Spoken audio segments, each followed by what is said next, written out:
Hola, ¿qué tal amigos? En esta ocasión traigo un nuevo video para el canal sobre Windows y hoy estaremos hablando acerca de no aparecen los iconos en mi escritorio en Windows. Por lo que si quieres conocer un poco sobre esto, quédate en este video.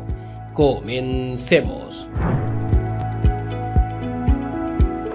Puede ser que te esté pasando el problema de que no aparecen los iconos de tu escritorio. Y a iconos me refiero que pueden ser los iconos que salen en el escritorio de una aplicación o en este caso los iconos que salen en la barra de tareas. Y pues para esto vamos a enseñarte cómo podemos solucionar esto, ya que en sí esto puede deberse a un problema como tal. Y para ello vamos a enseñarte. Por eso quédate con nosotros.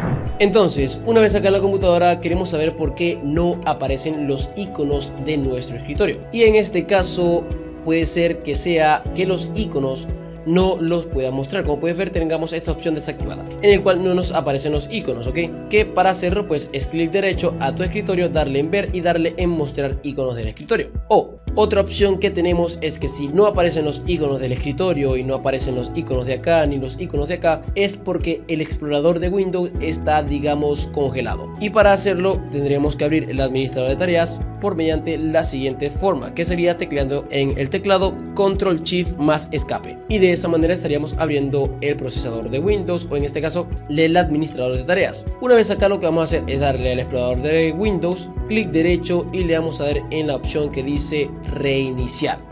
Y luego de esto, si no abre, pues te vas a ir acá donde dice ejecutar tarea y vas a escribir explorer.exe y vas a darle en aceptar. Y así puedes iniciar otra vez tu explorador de Windows y que te aparezcan todos tus iconos. Ahora, si no es esto y los iconos que estamos hablando son los iconos de acá abajo, pues es muy sencillo. Solamente vas a darle clic derecho a la barra de tareas y le vas a dar en configuración de la barra de tareas. Y acá, como puedes ver, tenemos los iconos en los cuales podemos ocultar o podemos mostrar, ya sean los iconos que queremos mostrar acá afuera o en este caso quieres ocultarlo y que te aparezca la opción del menú oculto de iconos, como puedes ver esta opción que está acá, ¿ok? Podemos ocultar esa opción o podemos volver a ponerla. Entonces de esta manera podemos solucionar nuestro problema del por qué no nos aparecen los iconos en el escritorio de nuestra computadora con Windows. Si el video te sirvió de ayuda, déjalo saber en la caja de comentarios, no olvides suscribirte, activar la campanita y dejar un hermoso like. También te invito a pasar por nuestra página web donde encontrarás mucho contenido interesante relacionado con el mundo de la tecnología, sobre aplicaciones, redes sociales, videojuegos y mucho más. Un saludo y adiós.